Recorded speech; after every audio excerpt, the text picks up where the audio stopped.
को वंदना शत बार है। उसके लिए जिन वाणी माँ को वंदना शत बार है।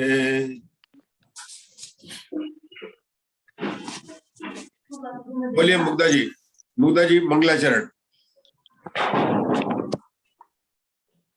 बोलिए। सिद्धमनन्तमणिन्दिया मणुवमम पथसौखमणवज्रम् केवलपहोहनित्य दुर्नयतिमिरञ्जिणं नमः। पारः अङ्गाब्जिच्छा वियलियमलमूढदंशनखिलया विविहवरचरणभूषा पश्यं सुयदेवया स्थिरम् अयलपौमरविणो विविहिद्दिविराइया विनिस्सङ्गा निराया विपुराया गणहर देवा पश्यन्तु। पश्यौ महुधर सेनो परवाई गयो दानवरसीमो सिद्धन्तामियसायर तरंग संहाय दोयमणो प्रणमामि कोपदन्तं दुःखयन्तं दुर्नयन्धयाररवे भग्ग शिवमग्गकण्ठय निशिसमैव हिंसया दन्तं प्रणमः कय भूय बलिं केशवास परिभूय बलिं विनयवं महपसरं वड्ढाविय विमलनाणवं महपसरम्। ओम श्री भगवंत पुफदंत बुद्धरित पणिदे छखंडागमे जीवठाण तस्सीर वीर सेनाईरी वीर्य टीका धौला। आचार्य धरसेन से उपदेश प्राप्त कर भूतबली और पुष्पदंत आचार्य ने षटखंडागम ग्रंथ की रचना की। षटखंडागम सबसे पहले लिपिबद्ध होने वाला ग्रंथ है और इसका नाम प्रथम श्रुत स्कंद भी है। इसके 6 खंडों में प्रथम खंड का नाम जीवस्थान है, जिसका सत आदि 8 नियोग द्वार से वर्णन किया गया है। सत प्ररूपणा का जो सूत्रों की रचना है वो आचार्य पुष्पदंत ने की। उन सूत्रों की टीका का हमने धौला पुस्तक 1 में स्वाध्याय किया। उसके बाद में क्रमशः हम पुस्तक 2 में, जहां पर कि वीरसेन आचार्य ने सत प्ररूपणा के विषय को 20 प्ररूपणा के द्वारा स्पष्ट किया। हमने पहले आचार्य वीरसेन के द्वारा जो ओघालाभ, जिसके अंदर की गुणस्थानों को लेकर पर्याप्त और अपर्याप्त विशेषण से जीवों की परीक्षा की गई, उसका स्वाध्याय किया। गुणस्थानों के आलाप को ओघालाप कहते हैं और मार्गणाओं में 20 प्ररूपणा का विषय को आलाप के द्वारा स्पष्ट करना, उसको कहते हैं आदेश से कथन करना। मार्गणाओं में 14 मार्गणाओं में सबसे पहली मार्गणा का नाम है गति मार्गणा। पहले नरक गति के आलाप, फिर तिर्यंच गति के, फिर मनुष्य गति के आलाप का हमारा यहाँ पर स्वाध्याय हुआ। और हम स्वाध्याय करते हुए प्रश्न संख्या 533 पर आ गए हैं। हमारी टेबल की संख्या, आलाप की टेबल की संख्या 140। इस आलाप की जो ऊपर लिखा है 533 पेज पर, देव गदिये देवाणम भंडमाणे अथी चत्तारी गुण ठाणाणी। हम अब देव गति के आलाप को जो यहां से प्रारंभ हो रहे हैं, उससे सतरूपणा के विषय को स्पष्ट रूप से समझने का प्रयास करेंगे। सबसे पहले हमें यह तो पता है कि गुणस्थान 14 होते हैं, लेकिन क्या चारों गतियों में 14 गुणस्थान होते हैं उर्मिला जी? नहीं होते। तो कमलेश जी कहाँ पर 14 गुण स्थान होते हैं और देव गति में कितने गुण स्थान होते हैं? देव गति में 4 गुण स्थान होते हैं। बहुत बढ़िया। क्या केवल देव गति में 4 गुण स्थान होते हैं कि कोई ऐसी गति है जहां पर भी और भी, के नरक में भी 4 गुण स्थान होते हैं? तो देव और नरकों में केवल 4 गुण स्थान होते हैं। इसीलिए यहाँ पर ओघालाप में क्या कहते, देव गदिये देवाणम बनंड माणे अथि चत्तारी गुण ठाणाणे।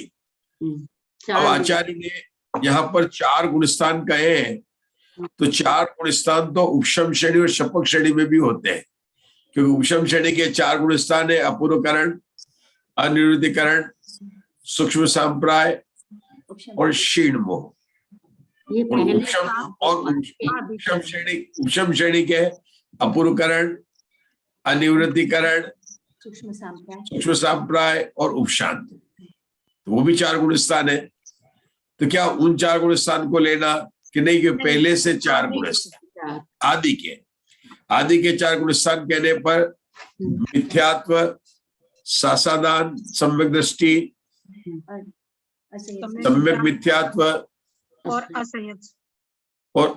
असंयत ये 4 गुण स्थान जो नरकों में होते हैं वो देवों में भी होते हैं। तो क्या ये गुण स्थान तिर्यज गति में और मनुष्य गति में नहीं पाए जाते कि पाए जाते? वहां 4 नहीं, तिर्यज गति में 1 से 5 गुण स्थान और मनुष्य गति में 1 से 14 गुण स्थान पाए जाते हैं।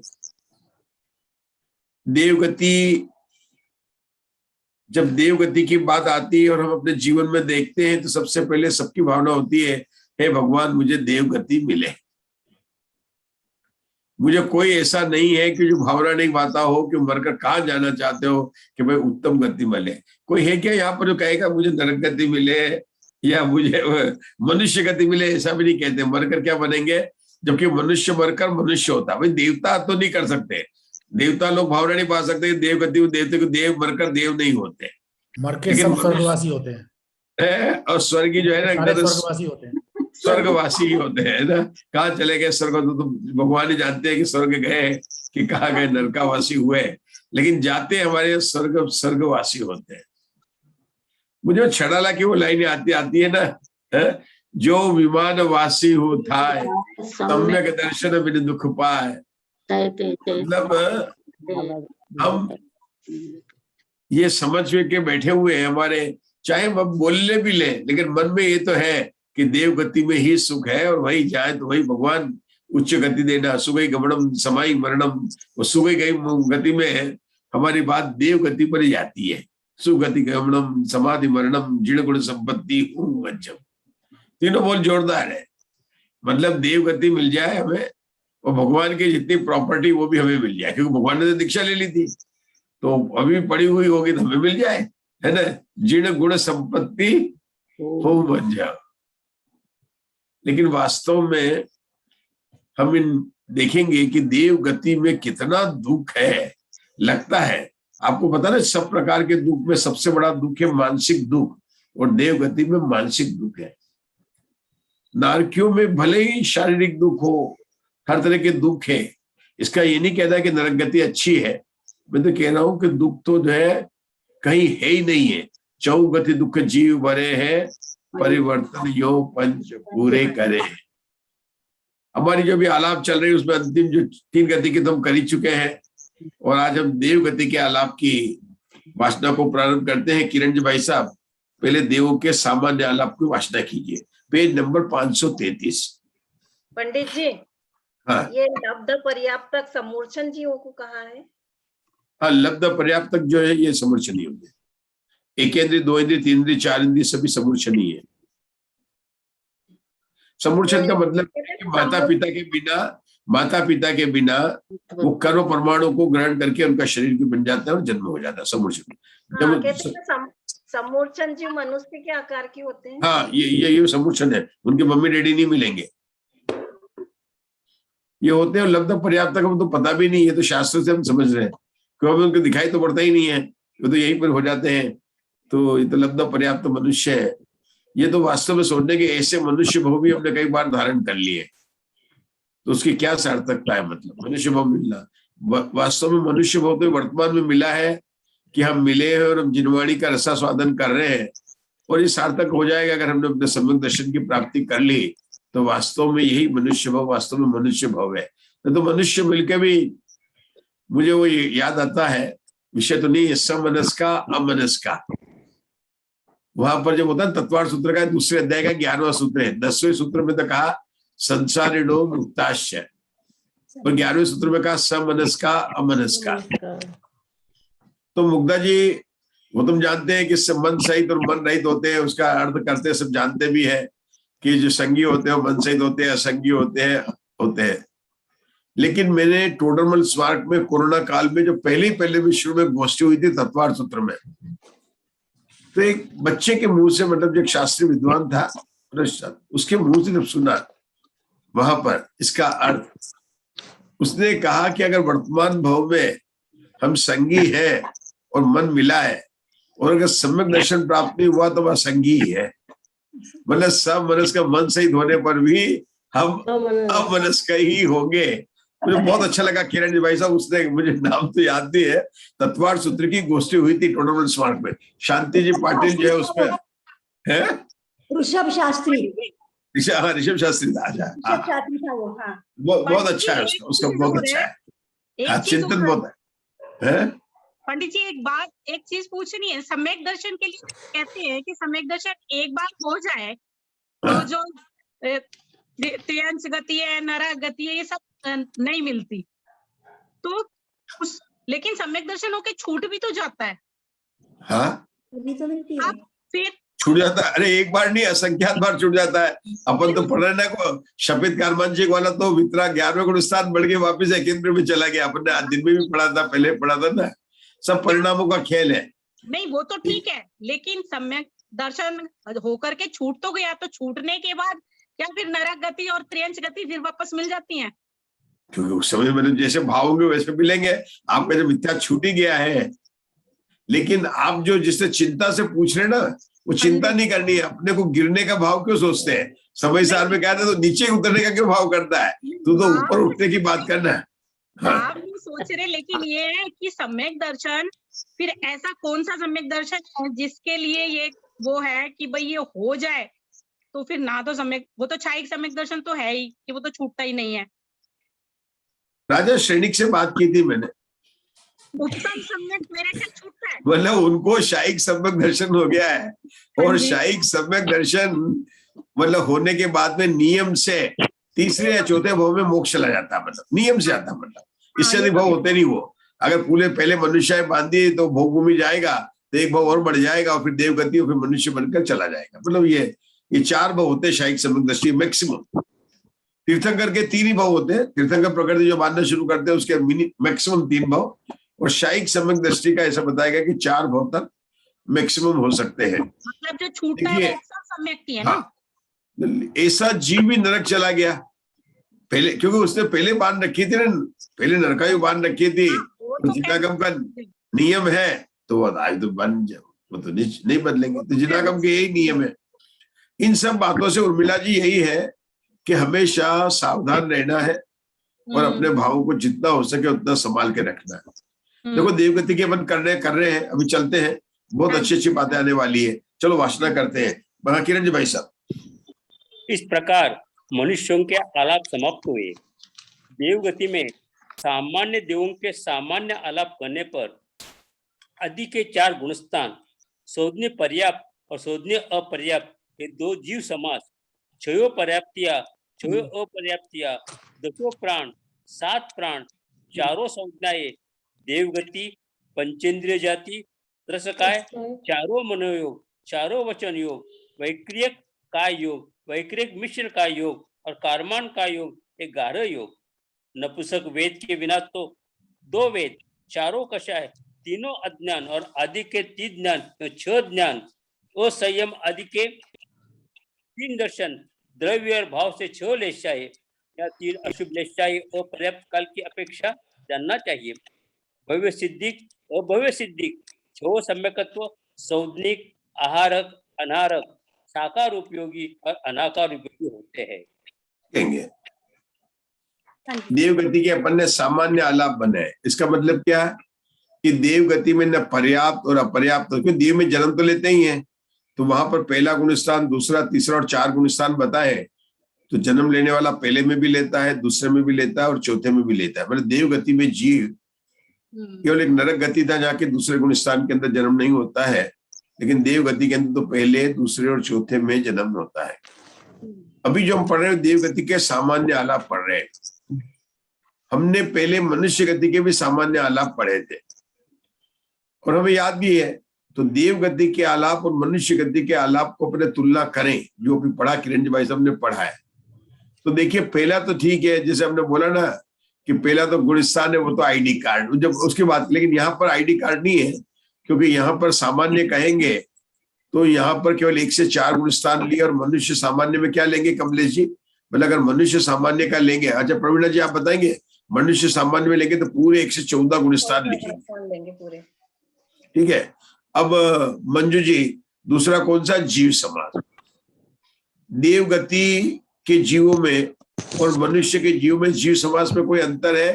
तो क्या अंतर नहीं है, दोनों ही पंचेंद्रिय होते हैं। देव भी पंचेंद्रिय होते हैं, मनुष्य भी पंचेंद्रिय होते हैं, तो वहां पर भी 2 ही जीव समास लगेंगे। मंजू जी आप बताना चाहेंगे, आपने वो टेबल बना ली क्या? प्रीति जी ने आपको बना, आप लोग थोड़ा हेल्प करके सबके घर में चेक कर लीजिए थोड़ा। मुझे पता आजकल बहुत प्रोग्राम चल रहे हैं, प्रीति जी बिजी भी रहते होंगे, लेकिन अपने स्वाध्याय का भी थोड़ा ध्यान रखना है। नहीं अभी आप लोगों को फिर दूसरे के जाना रहता है तो, लेकिन अपने यहाँ का भी स्वाध्याय का कोई एक मन लगा करें तो देखिए सबके जगह पर। आपने चार्ट बनाया कि नहीं बनाया मंजू जी बताइए? बनाना है उसको। मैं 20 प्रश्नों का चार्ट बना के, तो उसके बिना अपना काम चलेगा नहीं, है ना? स्वाध्याय करने का मजा नहीं आएगा। और आपको कोई भेज सकता, कोई भी आपके इतने भी हो जो भी हो, ये सबसे बड़ी प्रभावना है। अगर आपने आती है पंडित जी। हाँ चलिए जीव समास की बात करते हैं, ठीक है। वो जीव समास में पंचेंद्रिय है तो इसमें संज्ञा पर्याप्त और संज्ञा पर्याप्त दोनों जीव समास लगेंगे। जब जीव समास फिर देवगति यहाँ भी वही सेम रहा। अब आगे जब चलेंगे हम तो जीव समास के बाद में क्या आ गया? जब जीव समास फिक्स हो गया तो पर्याप्ति और प्राण में कोई अंतर ही नहीं है। तो क्या अंतर नहीं मतलब क्या हुआ मंजू जी? पर्याप्ति में क्या लिखेंगे? 6 पर्याप्ति और 6 अपर्याप्ति। प्राण में क्या लिखेंगे? 10 प्राण और 7 प्राण लिखेंगे, क्योंकि वही है। और संज्ञा में भी 4 हो जाएगी, आर भाई मैथुन ये है। हाँ मनुष्य के अगर हम करेंगे तो षिण संज्ञा भी आ सकता है कि वहां 1 से 14 गुणस्थान है और आगे जाके वह षिण संज्ञा भी आ सकती है ना? होती है, बुलाती आती है। तो उसके बाद में आती है गति, इंद्रिय, काय। आप बताइए ना मंजू जी, हम आपसे सुनना चाहते हैं। गति में क्या लिखेंगे? मनुष्य गति में मनुष्य गति लिखेंगे, देव गति में देव गति लिखेंगे। लेकिन इंद्रिय और काय में क्या? इंद्रिय और काय में क्या लिखेंगे? पंचेंद्रिय, पंचेंद्रिय और काय। अगर कोशिश करें मंजू जी को हम सबको बराबर नंबर देते हैं, हम मुझे सबको लेके चलना है ना। मैंने 2 दिन तक प्रवीणा जी का देखा। सब माइक म्यूट कर लीजिए, वो डिस्टर्ब हो रहा है। मंजू जी का ही रहने दीजिए ओपन, बाकी सब बंद करिए, क्योंकि सबको साथ में लेकर चलना है। तो मंजू जी अपनी एक गति, इंद्रिय और काय। हाँ देव गति बहुत बढ़िया। और इंद्रिय में कितने लेंगे? 4 इंद्रिय। 4 गुणस्थान होते हैं। पंचेंद्रिय क्यों 4 इंद्रिय और 4 गुणस्थान? तो 4 इंद्रिय नहीं होंगे। पहला गुणस्थान 1 इंद्रिय वाला, दूसरा गुणस्थान दूसरा इंद्रिय वाला, ऐसा तो नहीं है पक्का? पंचेंद्रिय आएगा। अच्छा पंचेंद्रिय का मतलब क्या? केवल कर्ण इंद्रिय, 5 इंद्रिय आएंगी। अच्छा और काय में त्रस काय लेंगे, किस और काय नहीं है। इसके बाद में क्या आया अंतर क्या? तो देखो यहाँ पर देखा जाए तो देव गति और गुणस्थान के सिवाय यहाँ पर कोई अंतर नहीं था। हम आए ना, मतलब गुणस्थान, जीव समास, पर्याप्ति, प्राण, संज्ञा, गति, इंद्रिय और काय, कितने हो गए? 8 प्ररूपणा में केवल पहली प्ररूपणा गुणस्थान में अंतर था कि 1 की 4 गुणस्थान थे यहाँ पर, और दूसरा जो अंतर आया यहाँ पर देव गति लिखनी थी और मनुष्य गति लिखनी थी। बाकी 8 प्ररूपणा में कोई अंतर नहीं। मैं तो 8 बोल रहा हूँ, लेकिन अगर आप योग भी देखें तो योग में भी संख्या की अपेक्षा कोई अंतर नहीं है। हाँ नाम की अपेक्षा से अंतर है कि वहां पर वैकृक मिश्र और वैकृक काय योग नहीं है, और यहाँ पर औदारिक काय और औदारिक मिश्र नहीं है। ठीक है। संख्या के वहां पे 13 है। मनुष्य में 13 आएंगे, सामान्य रीति से तो आहारिक शरीर भी आएगा छठे। हाँ योग में आहारक, देखो आहारक को लेना ना, आहारक वहां पर नहीं आ पाएंगे। यहाँ पर जो आहारक दिक इनके देवता को होता नहीं कि वो छठे गुण स्थान में होता है, और बाकी जो है असर पलट जाएंगे। मतलब 15 योगों में से यहाँ पर कौन से योग बताए अभी मैंने? 4 मनोयोग, 4 वचन योग, वैक्रिक और वैक्रिक, हाँ तो और कार्बन का योग। तो कितने योग हो गए?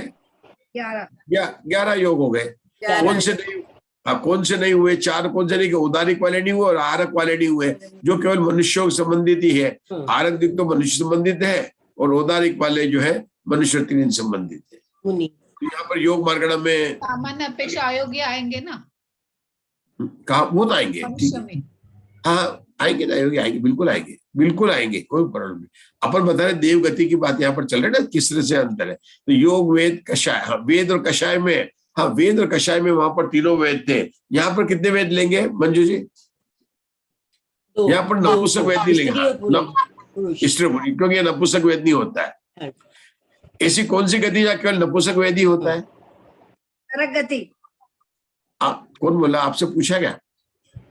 बोलिए मंजू जी। नरक गति, नरक गति, बराबर, वो बात नहीं, उत्तर सुन के बोल सकते हैं, देख के बोल सकते, कोई उसमें प्रॉब्लम नहीं है। तो नरक गति में कितने वेद होते हैं? एक ही वेद। तो वेद एक ही होता है क्या? अच्छा, ऐसी कौन सी गति जहाँ तीनों वेद पाए जाते हैं? मनुष्य, मनुष्य, बराबर। और मनुष्य 3 इंच को भी होते हैं, गाय भी होता है, बैल भी होता है और सांड भी होते हैं, है ना? तीनों होते हैं, अपने तीनों अंश है। अंतिम प्रश्न पूछेंगे हम वेद मार्ग में, ऐसे कौन सी जीव समाज है जहां केवल नपुंसक वेद ही होता है? 3 इंच गति में ऐसे कौन से जीव समाज है जहां केवल नपुंसक वेद ही होता है? 1 इंद्रिय, 2 इंद्रिय, 3 इंद्रिय, इन सबके ने 4 इंद्रिय तक जो है आपको लेना पड़ेगा, केवल नपुंसक वेद ही होता है। क्या बताया मैंने मंजू जी? ये सब रूल लिखने पड़ेंगे, आप लिख नहीं रहे, नहीं तो आप रिकॉर्ड करिए, लिखिए, क्योंकि आलाप में ना रोज आलाप पढ़ते हैं, इनमें आराम मतलब इसका रियली स्पष्ट होने के लिए हमको रूल लिखने पड़ेंगे मुकेश जी भाई साहब, कि 1 इंद्रिय, 2 इंद्रिय, 3 इंद्रिय, 4 इंद्रिय और नारकी जीव के केवल नपुंसक वेद। इसीलिए ये शुद्ध नपुंसक वेदी भी कहा गया इनको। किस में? हाँ कह सकते हैं, पहली पुस्तक में ही। हाँ बिल्कुल बिल्कुल कह सकते हैं। चलिए उर्मिला जी आगे क्या बताइए? उर्मिला जी आगे क्या अंतर आएगा? अपन ने वेद मार्गणा, वेद, हाँ पूछिए। एक विशेष नियम भी ले सकते हैं, जहाँ पे हम बोलते हैं कि बाबा मनुष्य गति में तीनों वेद होते हैं, वहाँ पे कर्म भूमि में भी दो ही होते हैं। हाँ भोग भूमि में, भोग भूमि की बात बता रहे हैं, भोग भूमि में 2 ही होते हैं। बहुत ये बातें अपने नियम में आनी चाहिए, बताया ना मधु जी ने, क्योंकि भोग भूमि में नपुंसक वेद नहीं पाया जाता है। तो क्या हो गया, देवताओं में और इनमें जो है 2 ही वेद, मतलब भोग भूमि में 2 ही वेद होते हैं। हाँ जी, ठीक है। तो ये सब नियम, कहाँ पर 2 वेद होते हैं, कहाँ पर तीनों वेद होते हैं, कहाँ पर एक वेद ही पाया जाता है, इस प्रकार से नियम जो है बनते हैं। चलिए आगे बोलिए उर्मिला जी, आगे करिए। वेद के बाद में क्या क्या अंतर है, कहाँ पर अंतर है? अपने स्त्री वेद और पुरुष वेद 2 ही वेद आएंगे। कषाय 4 हो गई। ज्ञान में 6 आएंगे, 3 अज्ञान और 3। यहाँ पर अंतर आ गया मनुष्य की अपेक्षा, क्योंकि मन परे ज्ञान नहीं लिया, बाकी सब ठीक है। मनुष्य में जब 114 गुण स्थान लेते हैं तो वहां पर 3 ज्ञान, और मतलब वहां तो 5 ले लेंगे, लेकिन क्योंकि लेकिन यहाँ पर जो है न मन परे ज्ञान है और न केवल ज्ञान है, केवल 3 ज्ञान ही है। ठीक है, 3 ज्ञान 3 अज्ञान। संयम में असंयमी ही है, क्योंकि 4 गुण स्थान तक ही, 4था गुण स्थान तक ही है, इसलिए असंयमी आएगा। दर्शन में केवल दर्शन के बिना तीनों दर्शन, चक्षु दर्शन और अवधि दर्शन। लेशा में द्रव्य से भी और भाव से भी 6 लेशाएं। भव्य में भव्य भी हैं और अभव्य भी हैं, क्योंकि मिथ्या दृष्टि भी है और सम्यक दृष्टि भी है, इसलिए भव्यक्त भी और अभव्य भी दोनों आएंगे। संयम में, हाँ कर लीजिए, हाँ कर लीजिए, बोलिए। असंयमी आएगा, जबकि वहां पर सभी संयम के भेद पाए जाएंगे मनुष्यों में। मतलब मनुष्य में, मनुष्य की बात करेंगे तो संयम के 7 भेद आ जाएंगे, लेकिन यहाँ पर केवल एक असंयमी होगा, क्योंकि पहले गुण स्थान से लेकर चौथे गुण स्थान तक असंयमी होता है। हाँ जी। आगे का सम्यक। अच्छा, सम्यक तो सम्यक तो अभी सामान्य की बात कर रहे हैं, तो तीनों प्रकार के सम्यक तो पाए जाएंगे यहाँ पर भी, कोई बात नहीं है। जो आ जाएंगे संगी में, संगी ही है क्योंकि सभी संगी पचेंद्रिय होते हैं, इसीलिए संगी आएगा। आहारक में आहार और अनाहारक दोनों आ जाएगा, और उपयोग में भी साकार और अनाकार दोनों आ जाएगा। तो उषा दोषी कहाँ पर अंतर आया? एक तो ज्ञान में आया, हाँ जी, है ना, दूसरा लेश्या में आया। वेद में आया। लेश्या में क्या अंतर आया? गति में आया। हाँ, वैसे सामान्य से अंतर इसलिए नहीं आ रहा है कि उन्होंने यहाँ पर भी 6 लेश्या ले लिया है, भाव से 6 लेश्या ले लिया है, तो सामान्य में नहीं। अभी विशेष लेश्या की बात अपन विशेष करने वाले हैं, तो उसको अपन यहाँ छोड़ते हैं। अब इन्हीं के पर्याप्त सामान्य कहेंगे ना, तो अपर्याप्त वाले निकाल देंगे और कुछ नहीं करने का। तो सभी के जैसे अपन चल लेते कि अपर्याप्त वाले सब चीज निकल जाएंगे, प्राण में भी निकल जाएंगे, 7 प्राण भी निकल जाएंगे, ठीक है ना। आगे कर और विशेष को नहीं, योग में अपन देखेंगे कि अपर्याप्त वाले योग निकल जाएंगे और ये पर्याप्त के आलाप हो जाएंगे।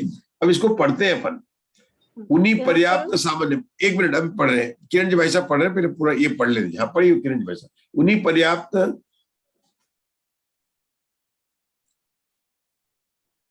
अनम्यूट करना पड़ेगा।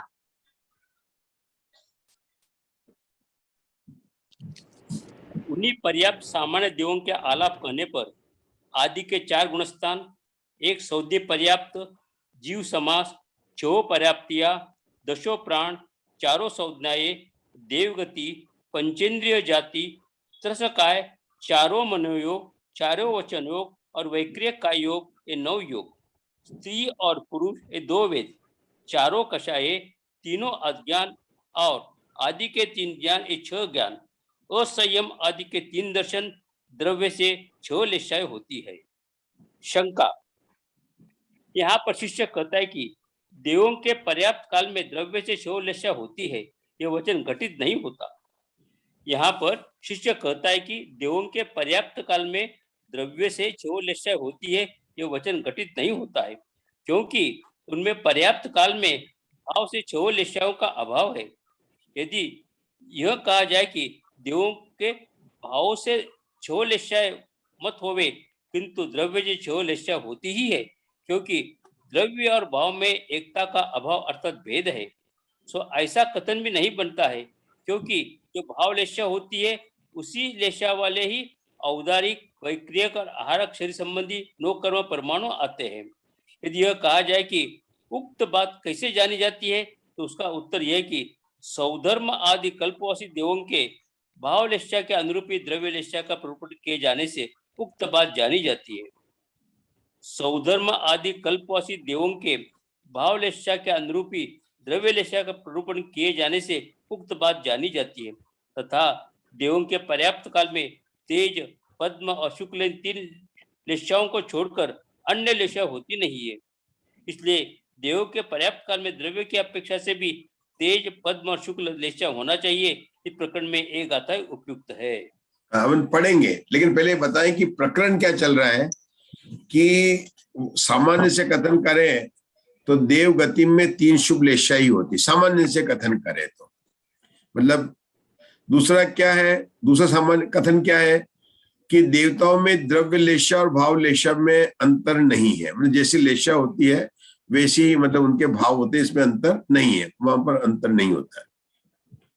अब बात जो चल रही है कि ये बात लिया है अपर्याप्त भवनत्रिक को लेकर बात चल रही है कि भवनत्रिक में जो है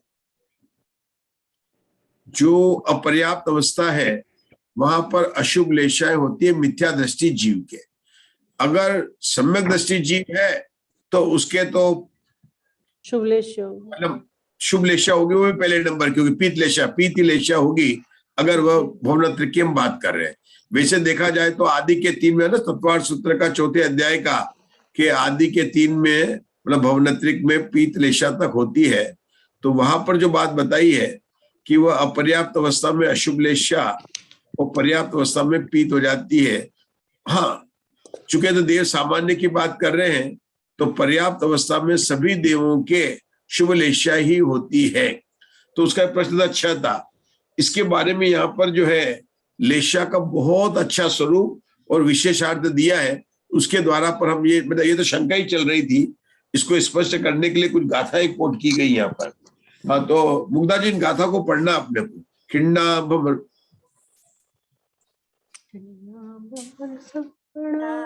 रसवर्ण नीला पुण नील गुलिय संकासा कावो कवोदवण्णा तेवो तव निजवण्णाय पम्मा पवुम सवण्णा सुक्का पुण कास कुसुम संकासा किन्नादि दंवलेसा वर्ण विशेषो मुने रुकेंगे, क्योंकि यहाँ पर कुल 3 गाथा दिखाई दे रही है अपने को, 238, 239 और 240। 2 गाथा द्रव्यलेशा संबंधित है और 240 गाथा जो है आगे देखेंगे वे भाव लेशा के संबंधित। आगे उसकी भी 3 गाथा उसकी भी है, मतलब कुल 5 गाथा है। पहले तो यहाँ पर जो पहली जो गाथा भी जो मुग्धा जी ने जिसका पाठ किया है, उसके अंदर द्रव्य लेशा के रंग के बारे में बताया है। और जहां भी हम पढ़ते ये वही मूल गाथा है। ये बता ना 2 ये और 3 आगे की गाथाएं, ये सारे को लेकर ही द्रव्य लेशा और भाव लेशा की बात होती है। बहुत बहुत महत्वपूर्ण बातें हैं। किरण जी भाई साहब जरा इसका हिंदी में पढ़ लेते हैं। कृष्ण लेशा कृष्ण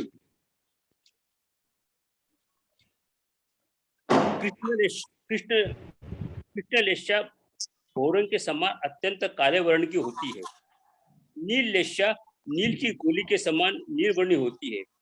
कापोत लेशा कापोत वर्ण वाली होती है। तेजो लेशा सोने के समान वर्ण वाली होती है। पद्म लेशा पद्म के समान वर्ण वाली होती है। और शुक्ल लेशा कांस के फूल के समान श्वेत वर्णी होती है। इस प्रकार कृष्णादि द्रव्य लेशाओं के वर्णन विशेष जानना चाहिए। भाव लेशाओं के चिन्हों का थोड़े में अभी रुकेंगे थोड़ा इस पर। किरण जी भाई साहब कितने रंग बताए यहाँ पर? 6 रंग बताए 6 लेशा के। आपको पता भी है कृष्ण लेशा को काले रंग से बोलते हैं, है ना। नील का नीले का सबके रंग के जैसे रिंग है वो यहाँ पर उन्होंने बताए गए। हमारे भी वर्तमान काल में 24 तीर्थंकर हुए हैं। आपको पता विमल जी भाई साहब उनकी द्रव्य लेशा शरीर के रंग की अपेक्षा से कौन कौन से वर्ण वाले तीर्थंकर हुए हैं? या द्रव्य लेशा के रंग की बात बताइए, कौन कौन सी मतलब शरीर के रंग के वर्ण हुए?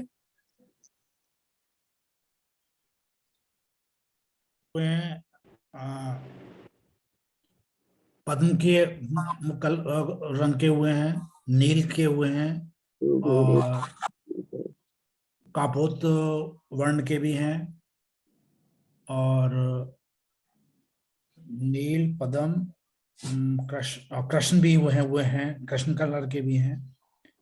नहीं 5 ही वर्ण के हैं तो कापोत आपको छोड़ना पड़ेगा। मतलब जब 24 तीर्थंकर में 5 वर्ण के, सबसे पहले तो 16 तीर्थंकर तो स्वर्ण के समान पीले रंग वाले हैं, जो है ना पीले रंग के द्रव्य लेशा की बात कर रहे हैं। चंदा प्रभु भगवान और पुष्पदंत भगवान 8वें और 9वें तीर्थंकर ये श्वेत वर्ण के हुए। 6ठे और 12वां तीर्थंकर पद्म प्रभु भगवान और वासुपूज्य स्वामी लाल रंग के हुए।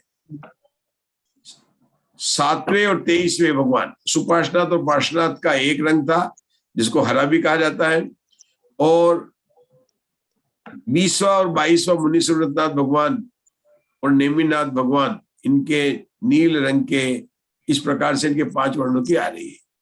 मैंने तो सिर्फ यहाँ तो मनुष्य शरीर के रंग की बात थी इसलिए उनको याद किया कि हमें वो तीर्थंकरों भगवंतों के रंग जो है शरीर के वर्तमान 24 में जो हुए हैं उसके बारे में अपने थोड़ा सा स्मरण किया। काले रंग के भी होते हैं सर? 2 गोरे 2 सांवले। हाँ 2 गोरे 2 काले मतलब हो सकते हैं। मेरा सांवले सांवले बोलते हैं उनको, काले बोलना तीर्थंकर को अच्छा नहीं लगता है ना। 2 हरियर कंचन वर्ण है 24। कहीं नीले भी बोल दिया सांवले को है आगे को नीला वर्ण भी बोला है। वो है ना, 2 हरी 2 लाल है, तो उसमें तो 16 हाँ वो है ना, 2 गोरे 2 सांवले, 2 हरियल 2 लाल। हाँ, आपने देखा होगा नीले रंग तो जो ना नारायण का भी होता है, नीला रंग जो 20 और 22 का बोला है उन्होंने, 20 और 22 का, 7 और 23 का हरा रंग बोला है, पद्म प्रभु भगवान और वासुदेव भगवान का लाल रंग का बताया पेंगू के समान, और चंदा प्रभु और पुष्पदंत भगवान 8वें 9वें भगवान का श्वेत वर्ण का बताया। सब ये द्रव्य की बात है कि शरीर के रंग की बात है, उसकी बात नहीं। यहाँ पे उन्होंने सब द्रव्य लेशा को, मतलब शरीर के रंग को द्रव्य लेशा कहते, ये बात अपनी थी। अब जो बहुत बहुत महत्वपूर्ण विषय आ रहा है, बहुत ही, वो है भावलेशा का। तो प्रीति जी जरा इन भावलेशा की गाथा को पढ़ना जरा। प्रीति जी है क्या? हाँ। निम्मूल खंद साहुव साहमुचितो वाउ पड़ी दायु अभंतरले साणं भिंदये दायि वयणायि तेऊ तेऊ तह तेऊ पम्मा पम्माय पम्म सुखाय सुखाय परम सुखा ले सस्य समासो मुणे यवो तिन्नम दोर्णम छन्नम दोर्णम च तेर सन्नम च एतोय चोतसणम लेसा भेदो मुणे यवो। नरक गति और देव गति में लेशाओं की बड़ी विभिन्नता है, मतलब हर जगह अलग अलग लेशाएं हैं। अब यहाँ पर भाव लेशा का बनाया है। अपन मंदिरों में हम लोगों ने कई बार कई जगह देखा होगा, चित्र लिखा रहता, लिखा षड लेशा दर्शन, ऐसा देखा आप लोगों ने? मुकेश भाई देखा आपने? मुकेश भाई साहब देखा सूरत में षड लेशा दर्शन, एक वृक्ष बना रहता है, वहां पर लेता है षड लेशा के दर्शन। तो विमल भाई साहब ये वही, मतलब जो ना वो जो चित्र बनाए जाते हैं मंदिरों में और जो लगाए जाते हैं, उसके आधार ये गाथाएं ही है।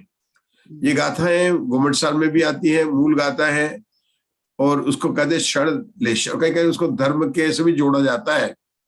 हम इसको पढ़ते हैं, बहुत सुंदर है। देखिए यहाँ पर क्या बात कर रहे हैं, जड़ मूल से वृक्ष को काटो, मतलब इसकी जो कहानी बनाती कि 6 मित्र थे, वन में जा रहे थे, एक साथ पिकनिक के लिए जा रहे होंगे, और उनको जाने के बाद में एक आम का पेड़ दिखाई दिया, भूख लग गई थी, चल के जा रहे थे। तो देखो उनमें से अलग अलग 6 व्यक्ति में से किस प्रकार से वार्तालाप करते हैं, और वो बोल रहे हैं, अशोका जी पढ़ रहे हैं, पढ़िए अशोका जी। जड़ मूल से वृक्ष को काटो,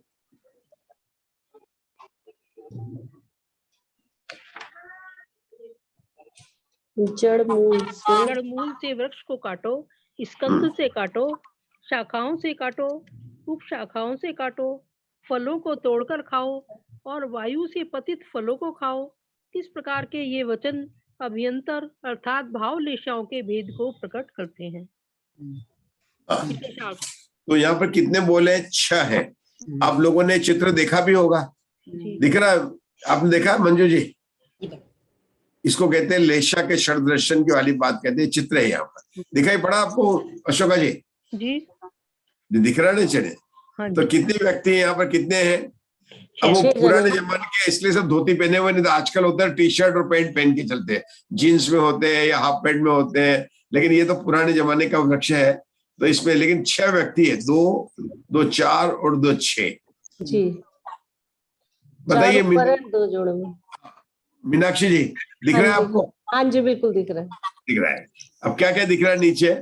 सबसे पहले व्यक्ति जड़ से काट रहे हैं, दूसरे जनी तने से काट रहे हैं, तीसरा जना शाखाओं से काट रहे हैं, जैसे, और कुछ ऐसे हैं जो, अच्छा एक जो नीचे वाला दिख रहा है वो वायु से गिरे हुए फलों को खा रहे हैं, उठा रहे हैं, वो कुछ भी उसमें से वो नहीं कर रहे हैं, और स्कंद से काट रहे हैं, शाखाओं से काट रहे हैं, उप शाखाओं से काट रहे हैं। ये 6 तरह के दिखाए जी।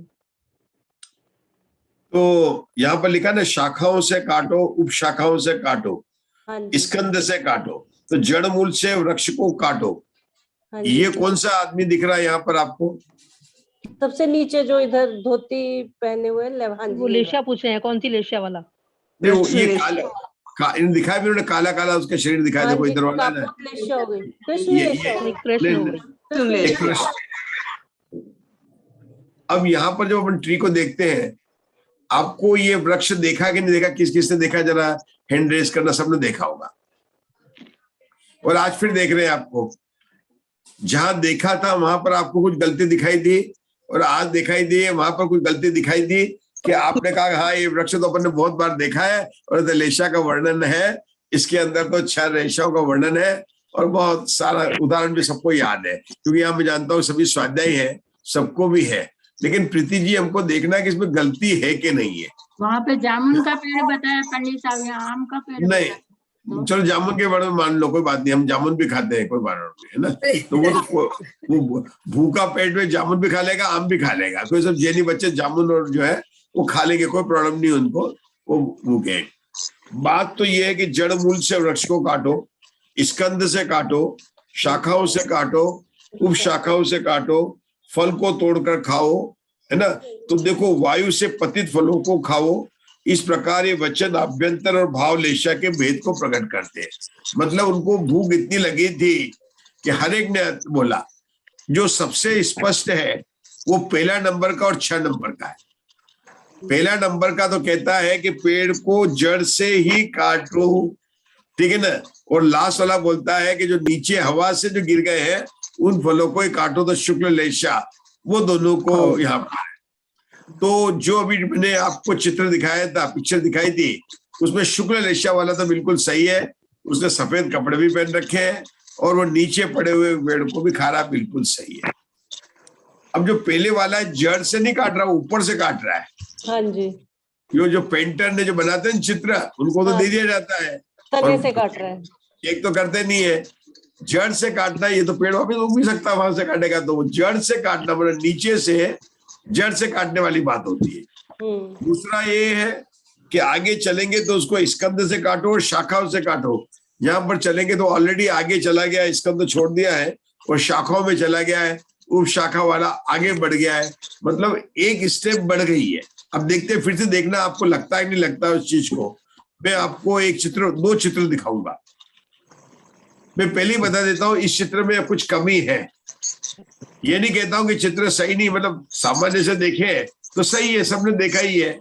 और ये जो चित्र है दूसरा जो दिखाई दिया, ये भी लेशा वाला चित्र है, ठीक है ना। इसके अंदर जो 2 नंबर का जो है नील वाला जो है, वो देखो जड़ की 2 ब्रांच बनी हुई स्कंद, और उसके बीच में बैठकर बिल्कुल यहाँ पर काट रहा है। इस चित्र में क्या अंतर है, देखो फिर से देखना, इस चित्र में देखो,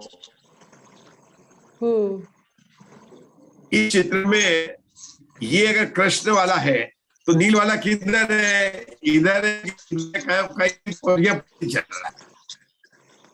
वो गुच्छे दिख रहे हैं। लेकिन आप इस चित्र में देखें तो जो लिखा था ना कि ये 2 शाखा को काटा, फिर तीसरा वाला जाके उसकी एक शाखा को काट रहा है। तो आप देखो कि शाखा को काटने वाला ये 2 नंबर का यहाँ मैंने दिखाया, पेड़ 2 भागों में बटा हुआ है, एक भाग में ऐसे शाखा को काट रहा, तीसरा वाला जो यहाँ पर है उप शाखा को काट रहा है। तो शाखा मतलब जड़ को काटा, शाखा को काटा, और ये यहाँ पर जो दिखाया कापोत वाला ग्रे कलर का, ये आपको उप शाखा को काटने वाला बताया है। अंतर लगता है कि नहीं लगता है? क्योंकि मंदिर में जो चित्र बनाए जाते हैं, अपन ने उसको गाथा दे दी, कलर बता दिया, अरे अच्छा बता देने का, एक शाखा काटता वो पड़ेगा, तो पेंटर तो अपने हिसाब से बना देगा।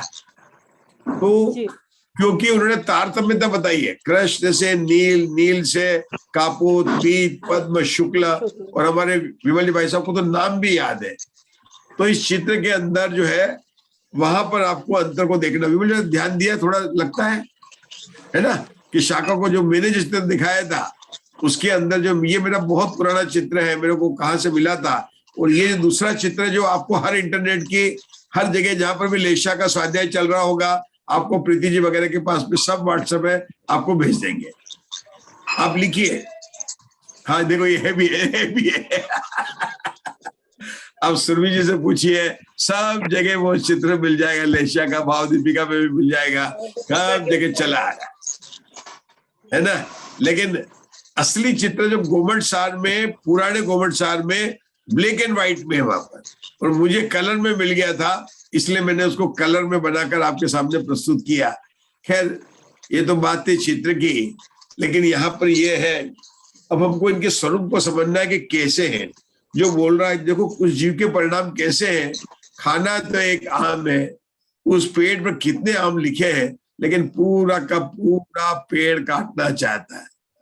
हमारा जीवन कितना बड़ा है, मनुष्यायु कितनी छोटी है, लेकिन बस लगे हुए हैं कमाने में, लगे हुए हैं, लगे हैं। पेट भरा हुआ है लेकिन पेटी नहीं भरी हुई है, एक पेटी, दो पेटी। तो देखो अलग अलग उनके भाव को बताया। जड़ मूल से वृक्षों काटो, स्कंद से काटो, शाखाओं से काटो, उप शाखाओं से काटो, फल को तोड़कर काटो और वायु को पतित करके काटो। कितनी बात हुई ये हमारे मंजू जी घाट के ऊपर, कितनी बात हुई। किसकी बात चल रही है मंजू जी आज? लेशा की बात चल रही है। किसकी बात चल रही है? लेशा की बात चल रही है। 6 प्रकार के वृक्ष है। चलिए अब आप पढ़िए विमल जी भाई साहब इसको आगे। विशेषार्थ। विशेषार्थ। गोमट सार जीव कांड में उक्त अर्थ इस प्रकार से स्पष्ट किया गया है कि फलों से लदे हुए वृक्ष को देखकर कृष्ण लेश्या वाला विचार करता है कि इस वृक्ष को जड़ मूल से उखाड़कर फलों को खाना चाहिए। नील लेश्या वाला विचार करता है कि इस वृक्ष को स्कंद अर्थात मूल से ऊपर के भाग को काटकर फलों को खाना चाहिए। कपोत लेश्या वाला विचार करता है कि इस वृक्ष की शाखाओं को काटकर फलों को खाना चाहिए। तेजो लेश्या वाला विचार करता है कि इस वृक्ष की उप शाखाओं को काटकर फलों को खाना चाहिए। पद्म लेश्या वाला विचार करता है इस वृक्ष के फलों को तोड़कर खाना चाहिए। और शुक्ल लेश्या वाला विचार करता है कि इस वृक्ष के वायु से गिरे हुए फलों को खाना चाहिए। उक्त प्रकार के भावों से 6 लेश्यों के तारतम्य को जान लेना चाहिए। यहाँ पर सबसे ऊपर से हाईएस्ट स्टेज है, तीव्रतम कषाय से मंदतम कषाय तक आ गए। और इसको कहीं कहीं पर धर्म वृक्ष भी कहा जाता है, लेकिन कौन सा धर्म वृक्ष है? कषाय की मंदता और शुभ राग वाला धर्म वृक्ष भी कहा जाता है। मतलब कषाय की मंदता और कषाय की तीव्रता दोनों दिखाया जा रहा, मतलब पाप और पुण्य दोनों को दिखाने वाला। देखो कषाय की मंदता कोई शुभ भाव का है, शुभ भाव तो कषाय भाव ही है, राग भाव भी कषाय है, देश भाव भी है। तो इनकी मतलब पुण्य वृक्ष किसे कहेंगे इसको? धर्म किसको कहा यहाँ पर? शुभ भाव कोई धर्म का, लेकिन कौन सा धर्म? व्यवहार धर्म। निश्चय धर्म तो शुभ और अशुभ दोनों भावों से पार वितरागी धर्म ही वास्तव में निश्चय धर्म है। तो यहाँ पर व्यवहार धर्म की बात कर रहे हैं। तो कृष्ण लेशा वाला जीव कैसा है उसके लिए कहा जाता है न तो धर्म करता है और न करने देता है, न तो करता है और न करने देता है। किस प्रकार से? कहीं कहीं पर घर पर होता है कि कहीं सब जगह नहीं होता है, लेकिन कहाँ पर होता है कि मम्मी बोलती बेटा नमोकार मंत्र बोल ले, या पिता बोलता है तो मम्मी बोलेगी अभी तो छोटा है, बड़ा होके धर्म कर लेगा। अभी आप भी कहाँ करते थे, आप भी हॉस्टल में पढ़े हो, आप भी वहां गए थे सब, अभी तो आप इसको कहाँ है। तो मतलब एक व्यक्ति ऐसा होता है जो न धर्म करता है और न करने देता है। ये कौन सा ले होगा? कृष्ण लेशा वाला। मतलब स्वयं तो नहीं करता है, घर में दूसरे जाते हैं उसको किसी न किसी रूप में रोकता है। तो उसको ये जब अपन पढ़ रहे हैं ना, किसी के ऊपर नहीं है, ये अपने को अपना स्वयं का भावों को निर्णय करना। कि हमारे कभी ऐसे भाव आते हैं कि जब हम कभी किसी को मंदिर जाने से रोकते हैं या किसी धर्म के कार्य में रोक सकते हैं, तो उस समय हमारी भाव कैसे कि कृष्ण लेशा वाले भाव है। पृथ्वी में इतना समझना है, कृष्ण लेशा वाला न मंदिर जाता है और न मंदिर जाने देता है। इस पर अपने आदरणीय सुमति प्रकाश जी के बहुत अच्छे प्रवचन बहुत साल पहले हुए बोरीवली में। यहाँ पर कम से कम मेरे ख्याल से 20 साल हो गए, 18 से 20 साल हो गए, बोरीवली में होते हैं और यूट्यूब में अवेलेबल। बहुत अच्छे कृष्ण लेशा के, लेशा का उनका बहुत अच्छा मुग्धा जी, आपने सुने भी होंगे, कई लोगों ने सुने होंगे। तो उसमें न मंदिर जाता है न ये बात वास्तव में कृष्ण लेशा की है। अब देखो ना आजकल के जमाने में जिनके पुण्य कर्म का उदय आ रहा है और बच्चे हैं, यंग बच्चे हैं, वरमोड़ा में घूम रहे हैं, टी शर्ट में घूम रहे हैं, गाड़ी चला रहे हैं, हाथ में आईफोन है, घर में सब सुविधा है, ये है। वो कहेंगे वो अपने छोटे, अब यंग बच्चे बड़े हो गए हैं तो आजकल तो छोटे छोटे बालक भी होंगे उनके पास भी, उनको कहते हैं मंदिर जाने की बात ही नहीं करें। क्या कमी है? अपने अपने तो खाओ पियो आराम से रहो, घर में सब कुछ तो है, सब कुछ तो है। क्योंकि पुण्य ऐसा है कि जो धर्म मार्ग में लगने में बड़ा बाधक है। सब कुछ है, जाते ही नहीं है। हो सकता है उनके खानदान में पहले सब मंदिर जाते थे, फिर ही आके जो है घर में मुंह को जो है पानी वानी पीते थे, लेकिन आजकल तो मंदिर जाने का ही कोई भरोसा नहीं है, कुछ भी नहीं है, मतलब कुछ भी नहीं, न जाते हैं।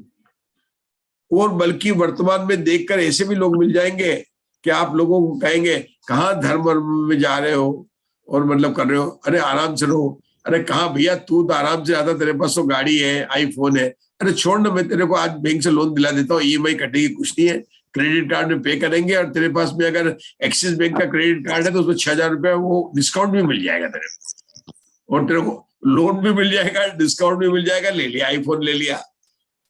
घर नहीं था, एक फ्लैट ले ले, मुंबई में अभी अच्छा टाइम है, भाव चल रहा है, एक ले ले, फिर लोन ले लिया।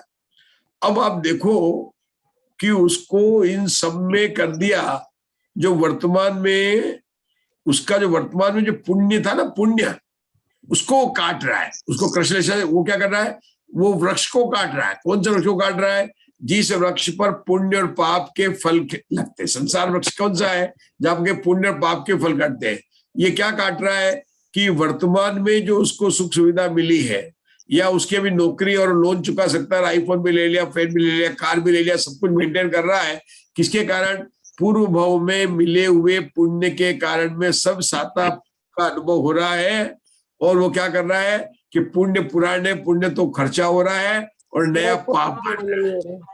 तो किसको काट रहा है? वो वृक्ष को ही काट रहा है।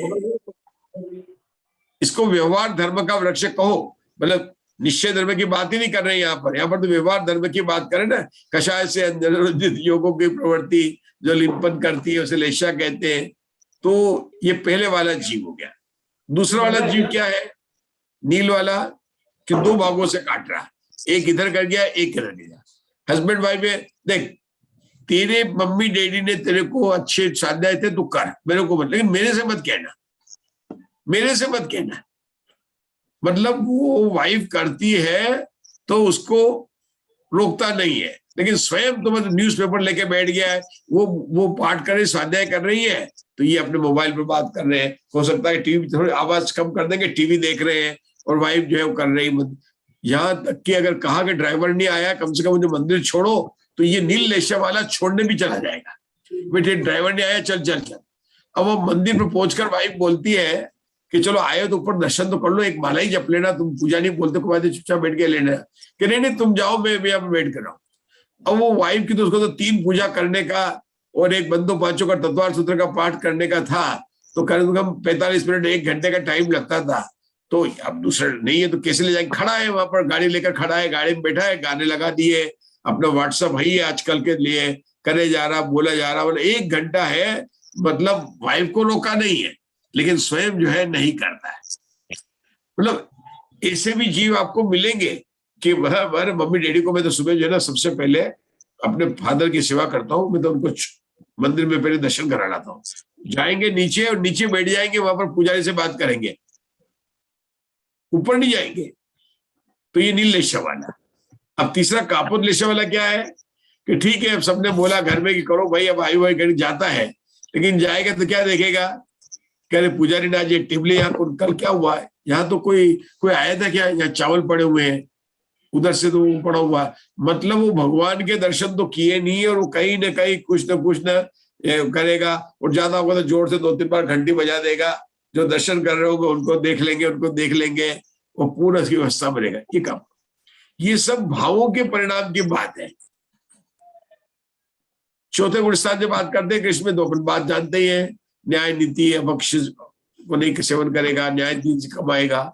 तो ये लेशाओं के द्वारा आचार्यों ने हमें भावों की तारतम्यता बताई है। शुभ भाव मंद कषाय, कोई शुभ का मंद कषाय है तो उनको शुभ कहा है। और ये प्रकरण जो गाथा है हमने अभी पढ़ी है, ये वास्तव में जिनागम का सार है। इसी को लेकर लेशाओं का सारा वर्णन किया जाता है। तो थोड़ा आगे पढ़ेंगे अब इसके लिए। जितना था मैंने आपको बताया, अब आगे थोड़ा पढ़ेंगे। तीन के तीन लेशाओं का जघन्य अंश, 2 के तेजोलेशिया का मध्यम अंश, 2 के तेजोलेशिया का उत्कृष्ट एवं पदमलेशिया का जघन्य अंश, 6 के पदमलेशिया का मध्यम अंश, 2 के पदमलेशिया का उत्कृष्ट एवं शुक्ल लेशिया का जघन्य अंश, 13 के शुक्ल लेशिया का मध्यम अंश तथा 14 के परम शुक्ल लेशिया होती है। इस प्रकार तीनों शुभ लेशियाओं का भेद जानना चाहिए। गाथा 241 और 242 का हिंदी में अर्थ है। बोल अभी वास्तव में क्या है, इसका विशेष अर्थ में क्लियर किया हुआ है इसको, बिल्कुल क्लियर। तो अपन पढ़ लेते, विषादी पढ़ लेते हैं, फिर क्यों अपन का भवनवासी, वानव्यंतर और ज्योतिषिक, इन 3 जाति के देवों के पर्याप्त अवस्था में जघन्य तेजोलेशिया होती है। जहां ऊपर आया 3 के तेजोलेशिया का जघन्य अंश, बहुत बढ़िया। भवनवासी, वानव्यंतर और ज्योतिष, इन 3 जाति के देवों के पर्याप्त अवस्था में जघन्य तेजोलेशिया होती है। सौधर्म और ईशान, इन 2 स्वर्ग वाले देवों की मध्यम लेशिया होती है। सनत कुमार और महेंद्र, इन 2 स्वर्ग वाले देवों के उत्कृष्ट तेजोलेशिया और जघन्य पदमलेशिया होती है। ब्रह्म, ब्रह्मोत्तर, लांतव, कापिष्ट, शुक्र और महाशुक्र, इन 6 स्वर्ग वालों के मध्यम पदम लेशिया होती है। शतार और सहस्त्रार, इन 2 स्वर्ग वालों के उत्कृष्ट पदम लेशिया और जघन्य शुक्ल लेशिया होती है। आनत, प्राणत, आरण, अच्युत और नवग्रव्यक, इन 13 विमान वालों के मध्यम शुक्ल लेशिया होती है। ये 4 तरह के हो गए, 13 हो गए। इसके ऊपर 9 अनुदिश और 5 अनुत्तर, इन 14 विमान वालों के उत्कृष्ट या परम शुक्ल लेशिया होती है। बहुत बढ़िया। कुल कितने 42 हो गए बोल? हाँ 42 मैंने गिने, कैसे को 42 कैसे हो गए कि 3 तो ले लिए भवनत्री के, हाँ जी, 3 किसके ले लिए? भवनत्री के ले लिए। जहां पर इन्होंने पहले बता दिया कि जगन्य वाली बात हो रही, जगन्य तेज लेशा कहो, है ना, या पीत लेशा भी कहते हैं इसको, मतलब पीत लेशा कहते हैं। उसके बाद में इन्होंने 16 स्वर्गों के बोल ले लिए, कल्पवासी देव 16 ले लिए। पहले गिना तो मैं 16 और 3 कितने हो गए? 19 के बाद में अपन ने लिए 9 ग्रेवेक, 9 अनुदिश और 5 अनुत्तर, वो 23 हो गए। तो अब 19 और 23 जोड़ेंगे तो 42 हो गए। लेकिन इनके जो ग्रुप बनाए वो लेशिया के नाम से सोदर ईशान का एक बना है, सानत कुमार महेंद्र का बना है, फिर 6 का बना है। तो इस प्रकार से साधारण से याद करें तो 12वें स्वर्ग से ऊपर सबके शुक्ल लेशिया ही है, सहस्त्रार स्वर्ग से लेकर। और हमको पता है कि 12वें स्वर्ग का बहुत विचित्रता है कि वहां तक के जीव ही जाकर तिरंज में जन्म लेते हैं, वहीं से शुक्ल लेशिया प्रारंभ हो जाती है। उसके आगे के सारे जीव जो है मनुष्य में ही जन्म लेते हैं। यहाँ तक कि घातायुष भी जो होते हैं वो 12वें स्वर्ग तक के ही देव होते हैं। तो इस प्रकार बहुत सारी बातें आती है, जहां पर जब आएगा तो उसका अपन करेंगे। लेकिन यह लेशाओं के बारे में इन्होंने बताया, ये आलाप लगाने में आपको इसकी सहायता मिलेगी कि कौन सी लेशा कहाँ पर होती है। याद नहीं रहे तो टेबल देख के भी लगा सकते हैं, लेकिन ये टेबल बनानी पड़ेगी आपको कि किस तरह से बनेगी। इसकी टेबल बन जाएगी अच्छी तरह से, मैं बताता हूँ आपको कैसे बनेगी। मैंने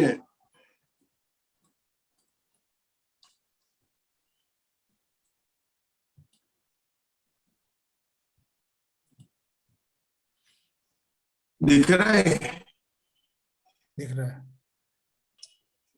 ये यहाँ जो दिखा ना राइट हैंड साइड में, ये मैंने वो लिखा भवनेत्रिक, सोदमेशान, सानत कुमार महेंद्र, जो 42 बोल लिखे ना, ये कॉलम में लिख दो कहाँ पर कौन सी द्रव्यलेशा है, कौन सी वो है, अपर्याप्त कौन सी, पर्याप्त कौन सी है। ये टेबल बहुत में ले लेंगे अपन को, लेकिन ये टेबल अपनों को बनानी पड़ेगी। ये इधर, यहाँ तो इधर तो बनाए गए इस देवगति के कितने आलाप हैं उसकी अपन चर्चा करेंगे कि देवों के भी यहाँ भेद कैसे किए उन्होंने। कि पहला भेद किया सामान्य देव, फिर किया भवनत्रिक, फिर सोधर्म ईशान, सानत कुमार महेंद्र, और फिर जो अपने पढ़ा ना यहाँ पर वही है ब्रह्म, ब्रह्मोत्तर, लांत 6 को लिया है, 4 को लिया, उन सबको भेदों को यहाँ पर मैंने लिखा है। और उसके बाद में 9 अनुदेश और 5 अनुत्तर, इस प्रकार से पूरा जो है वहां पर द्रव्यलेशा कौन सी दीक्षाओं है, पर्याप्त कौन सी होती, पर्याप्त कौन सी होती है, इस प्रकार से टेबल बनाने पर आगे आलाप में बहुत बहुत आपको सुविधा मिलने वाली है। अब समय के अब हम आगे पढ़ते हैं। चलिए मुग्धा जी पढ़िए आगे का। समाधान। समाधान। शंका कर की पूर्वोक्त शंका का अब परिहार करते हैं। पूर्व में कही गई ये गाथा ये तो तुम्हारे पक्ष को नहीं। एक मिनट, आप सब लोगों को आशा होगा कि हम तो समझ रहे थे कि लेशा की पूरी शंका सब स्पष्टीकरण हो गया है, लेकिन आचार्य अभी तक तो अब बोलते हैं अब हम स्पष्ट कर रहे हैं। तो कस्तूरी जी का प्रश्न है कि अभी तक क्या कर रहे थे?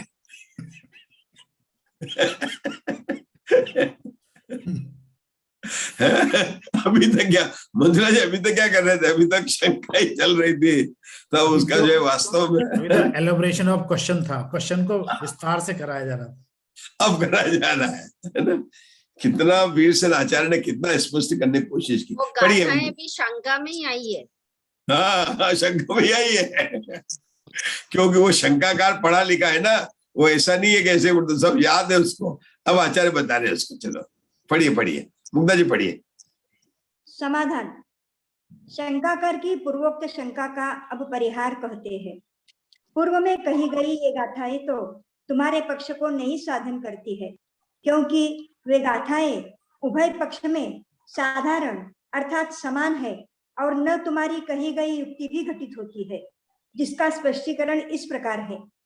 द्रव्यलेशा अपर्याप्त काल में होने वाली भावलेशा का तो अनुकरण करती नहीं है, अन्यथा। क्या मतलब हुआ, क्या लेशा हुए कि द्रव्य लेशा जो अपर्याप्त काल में होने वाली वो भाव लेशा, यानी कि अपर्याप्त काल में अपन जनरली द्रव्य लेशा कौन से लेते हैं? कापोत लेते हैं और शुक्ल लेते हैं।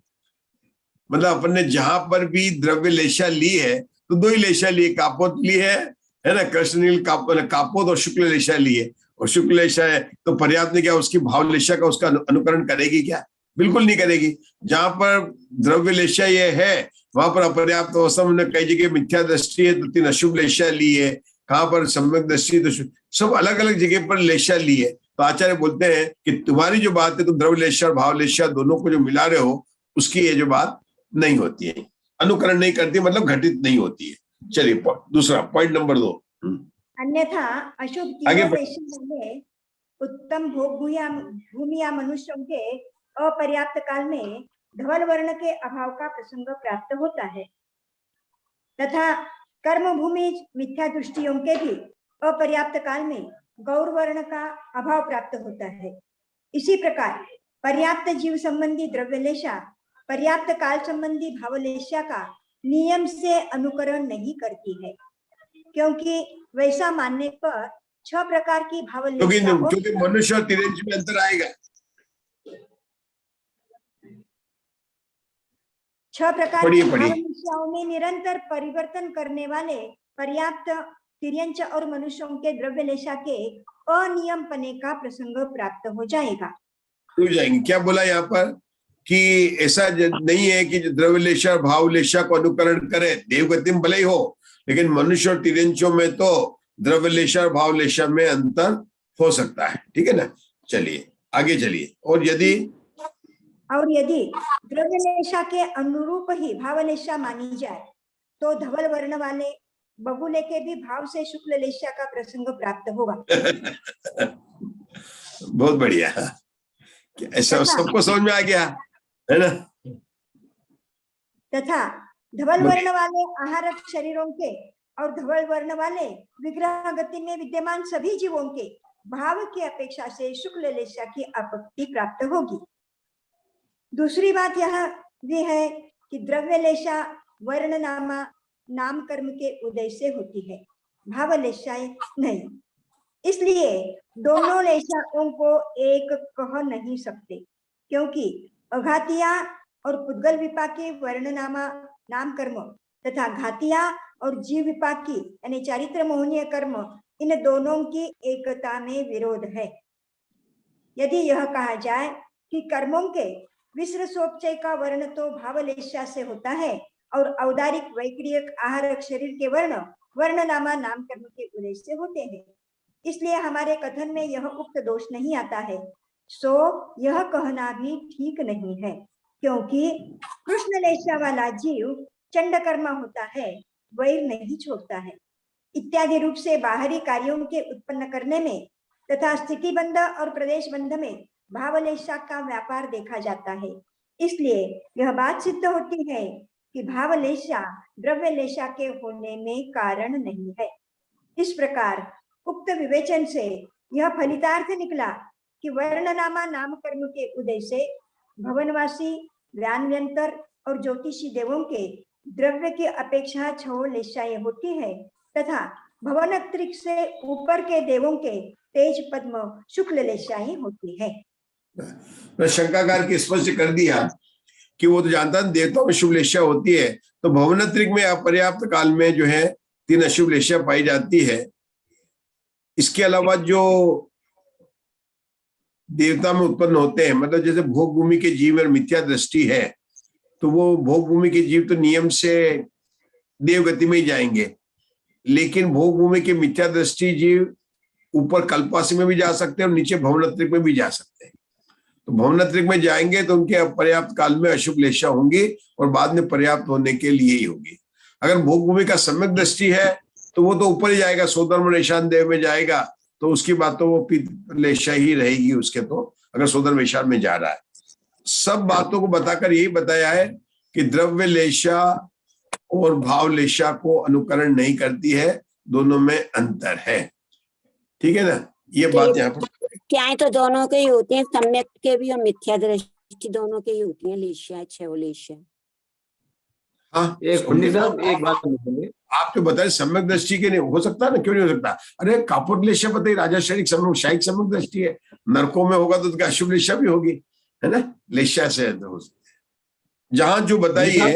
हाँ पंडित साहब, अपने दसवार सूत्र में और इसमें धवलाजी में 6 लेशों का जो आया है वर्णन, उसमें इन दोनों में क्या अंतर आया है, तो विशेष क्या आया है इसमें? नहीं, तत्वार सूत्र में भी वर्णन है। तत्वार सूत्र में सिर्फ पहला सूत्र है और बाकी सब जगह वहां बताई गई है। यहाँ पर उन्होंने और ये मध्यम, जगन्य, इस तरह से तत्वार सूत्र के जो सामान्य करते हैं उसमें नहीं है, लेकिन बड़ी टीका अगर आप देखो सरवार सिद्धि की, राजवार्ती की, तो वहां पर भी इसका जो है लेशा का मिलता है। क्योंकि गोमट सार में देखेंगे लेशा में, तो यहाँ आएंगे वहां तो लेशा के 26 अंश भी बताए गए हैं, मध्यम जगन्य करके जो आयु बंद के जो स्थान है ना, तो अलग अलग उसके भेद तारतम्यता देकर बताए गए। अंतर कोई नहीं है, विस्तार की बात है कि कहाँ कितनी विस्तार है।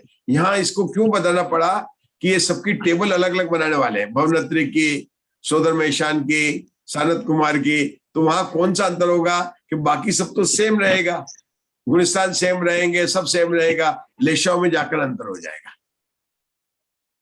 अभी हमको गोमट सर के पेपर में एक प्रश्न आया था कि कोयले की तरह काले शरीर वाले को केवल ज्ञान हो सकता है कि नहीं? हो सकता है, वही नाम में जवाब देना। हो सकता है, हो सकता है। नहीं, विमल जी भाई से पूछा गया था, गधे को सम्यक दर्शन हो सकता है नहीं हो सकता है?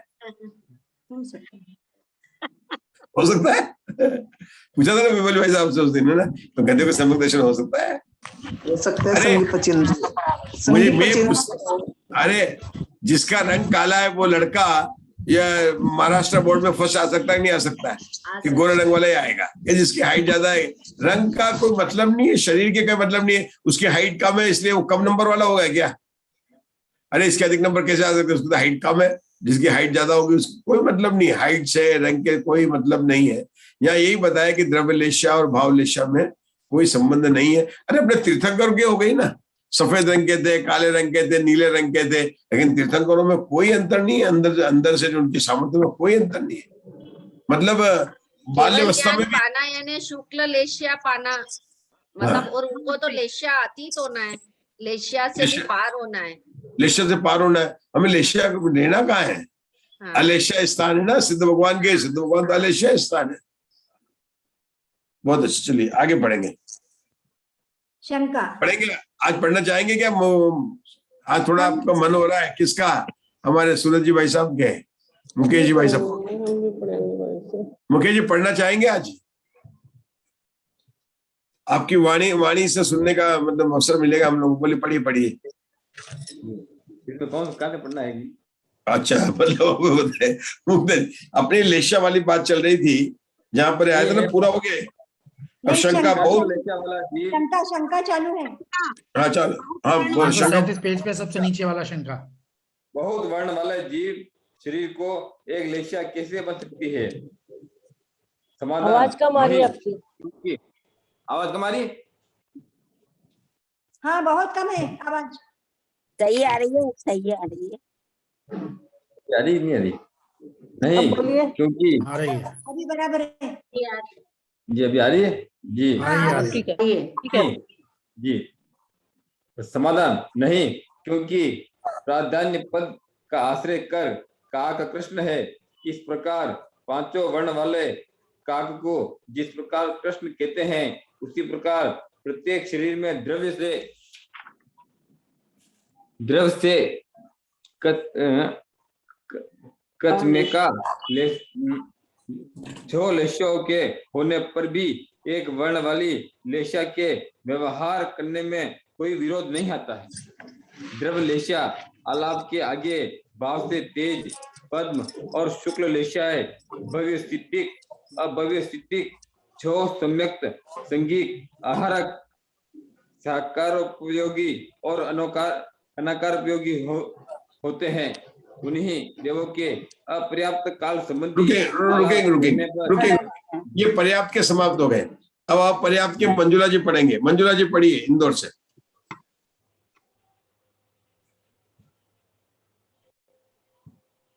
सबको सावधान रहना है, किसी को पता नहीं चले कब नंबर आ जाएगा।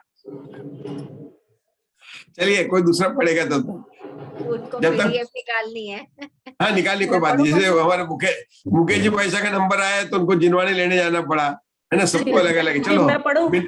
हाँ पढ़िए, आप पढ़िए, पढ़ो मीनाक्षी जी। उन्हीं देवों के अपर्याप्त काल संबंधी आलाप कहने पर मिथ्या दृष्टि, सासादन सम्यक दृष्टि और अविरत सम्यक दृष्टि, ये तीन गुण स्थान, एक संगी अपर्याप्तक जीव समास, छयो अपर्याप्तियां, 7 प्राण, चारों संज्ञाएं, देवगति, पचेंद्रिय जाति, त्रस्काय, वैकृक मिश्र और कार्मण, ये 2 योग, स्त्री और पुरुष, ये 2 वेद, चारों कषाएं, विभंग ज्ञान के बिना 5 ज्ञान। थोड़ा समझाते चलिए ना मीनाक्षी, शुरू से पढ़िए, फिर समझाते हुए चलिए। थोड़ा आपको समझाना पड़ेगा। उन्हीं देवों के, किन देवों के? भवनवासी के भवनत्री के, कौन से देवों के? उन्हीं देवों के। उन्हीं मैंने किन देवों के? सामान्य देवों के, जिनके ऊपर सामान्य और पर्याप्त 2 आलाप है, सामान्य आलाप और पर्याप्त आलाप है, उन्हीं देवों के, है ना? हाँ जी। अपर्याप्त काल में कहने पर। अब बताइए, तो उनके अब देवता 3 गुण स्थान बताए हैं। देवगति में कितने गुण स्थान होते हैं? देवताओं कितने गुण स्थान है? 1 से 4 गुण स्थान होते हैं। 4 होते हैं जी। यहाँ पर कितने लिखे हैं? यहाँ पे 3 लिखे हैं। अपर्याप्त काल में 3 गुण स्थान है, मिथ्या दृष्टि, सासादन सम्यक दृष्टि और अविरत सम्यक दृष्टि। क्यों? चौथा गुण स्थान नहीं रहेगा क्योंकि वो अपर्याप्त अवस्था में है। कौन सा चौथा? हाँ जी, आप नाम बोलिए पहले से 4 गुण स्थान के। जी, मिथ्यात्व, मिथ्यात्व, पहला मिथ्यात्व, दूसरा हाँ, तीसरा मिश्र, चौथा अविरत सम्यक दृष्टि। तो तीसरा नाम, हाँ जी, तो तीसरा गुण स्थान नहीं होगा इनके, मिश्र वाला नहीं होगा अपर्याप्तों के। हाँ मिश्र वाला, ठीक है ना? तो यहाँ पर किसको छोड़ा उन्होंने? मिश्र वाले को छोड़ा। मिश्र वाले का नाम क्या? सम्यक मिथ्यात्व, है ना? तीसरा, हाँ जी, सम्यक मिथ्या दृष्टि। तो उस गुण स्थान को छोड़ा उन्होंने जी, इसलिए 3 गुण स्थान लिए जी। चलिए आगे चलिए। एक संगी अपर्याप्तक जीव समास, जीव समास में अपर्याप्तक ही है क्योंकि अपर्याप्त का आलाप चल रहा है जी, इसलिए आगे चलिए जी। 6 अपर्याप्तियां हैं, 7 प्राण, 7 प्राण, चारों संज्ञाएं, देवगति, पचेंद्रिय जाति, त्रस्काय है, वैकृक मिश्र और कार्मण, ये 2 योग होंगे उनमें। रुकेंगे, 2 वे क्यों लिए? अपर्याप्त अवस्था है। और पर्याप्त अवस्था होती तो कौन कौन से योग होते हैं?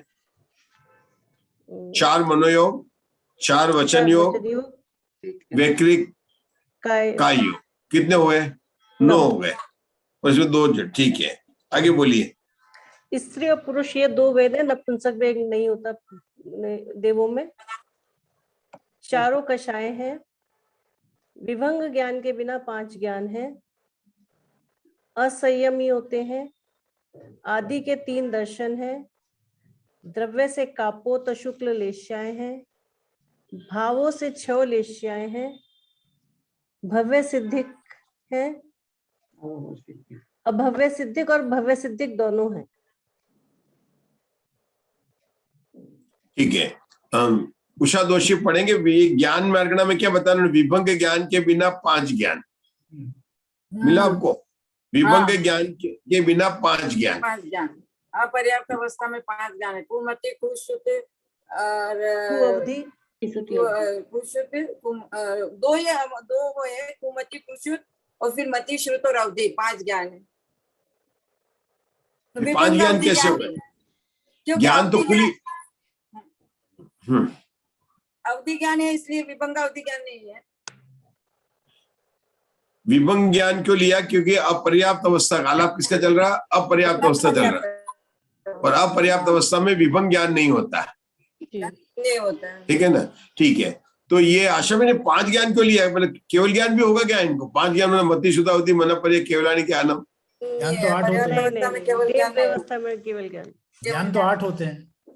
ज्ञान नहीं, 3 अज्ञान और 5 ज्ञान। यहाँ पर 3 ज्ञान सम्यक है और 2 अज्ञान है, एक विभंग अवधि ज्ञान नहीं लिया, इसलिए 5 है।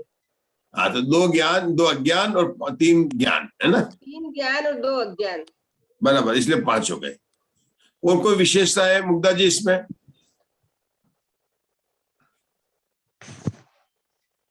सम्यक मार्गणा में भी देखो, सम्यक मिथ्यात्व के बिना 5 सम्यक, जो अपर्याप्त अवस्था है, तीसरा गुण स्थान नहीं होता है, तो ध्यान दिया अपने मीनाक्षी जी? अपने को देखना है कि इसमें विशेषता क्या है। सम्यक मिथ्यात्व के बिना 5 सम्यक है ना? 5 सम्यक, कौन सा सम्यक छोड़ा? 5 सम्यक कौन से लिए इन्होंने? सामायिक छोड़ा है, सामायिक छोड़ा। अपन संयम मार्गणा की बात नहीं कर रहे, अपन सम्यक मार्गणा की बात कर रहे। सामायिक तो संयम का नाम है। अपने को लिखना है सम्यक मिथ्यात्व के बिना 5 सम्यक। सम्यक मार्गणा के हिसाब से कितने भेद होते हैं? 6 भेद होते हैं। 6 भेद होते हैं जी।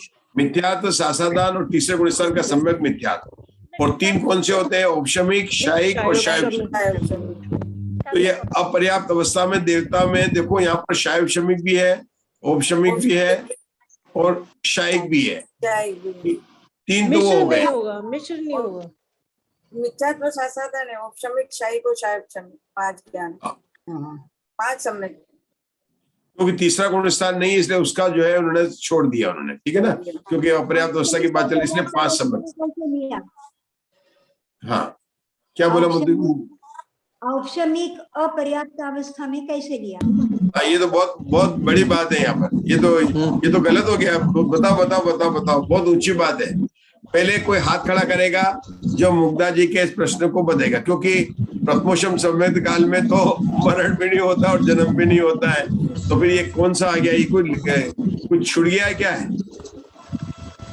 देखो, छूटा तो नहीं है, आचार्य ने लिखा है, आपको सब बताना है कि क्या हो सकता है। ये किसी को पता है उपशम सम्यक के कितने भेद होते हैं? तत्वार्थ सूत्र से बताएगा कोई? प्रथमोषम सम्यक तो द्वितीय उपशम सम्यक। हाँ जी, मैं बताती हूँ। हाँ, बताइए। द्वितीयोपशम वाला जो श्रेणी में चढ़ा हुआ है वो गिर के आएगा तब होगा। हाँ, ये जो यहाँ पर जो 3 सम्यक लिए हैं, ये ध्यान रखना है, ये केवल द्वितीयोपशम सम्यक की अपेक्षा से है। और ये कब बताया उन्होंने? अपर्याप्त अवस्था में बताया। किसे बताया? अपर्याप्त अवस्था में। पर्याप्त अवस्था में। अब पर्याप्त अवस्था में होगा कि नहीं होगा? आपसे ही पूछ रहा हूँ और किसी से नहीं। पर्याप्त अवस्था में भी 3 होते हैं।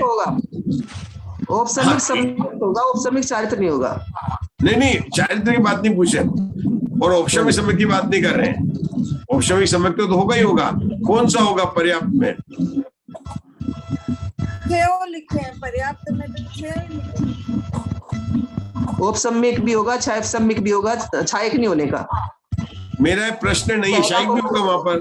जो शायक सम्यक दशा जाएंगे तो बिल्कुल होंगे वहां पर। प्रश्न जो प्रश्न पूछा जा रहा है उसको वहां पर शायक होगा, वो बात अभी मैंने पूछी नहीं है। आपके यहीं से डिस्टर्बेंस है, इसलिए आप हाँ,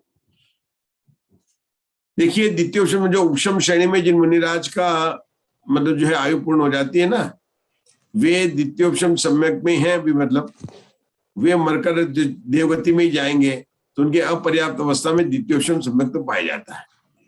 लेकिन पर्याप्त में होने से पहले ये जो है वापस वेदक सम्यक दर्शन में कन्वर्ट हो जाएगा। और पर्याप्त अवस्था में जो प्रथमोपशम सम्यक बताया है, वो वहां जाकर मिथ्या दृष्टि जीव मत देव जो है वो सम्यक दर्शन को प्राप्त करेंगे, उस अपेक्षा से प्रथमोपशम सम्यक है। ये बात यहाँ पर फिर सूक्ष्म आ जाती है। आशा में बताना चाहेंगे क्या बताया अपन ने यहाँ पर। अपर्याप्त अवस्था में भी 3 सम्यक लिए हैं। कहाँ पर? देवता सामान्य में, और पर्याप्त में भी 3 सम्यक लिए हैं। अब 3 सम्यक में लेंगे तो औपशमिक, शायिक और शायुपशमिक होगा।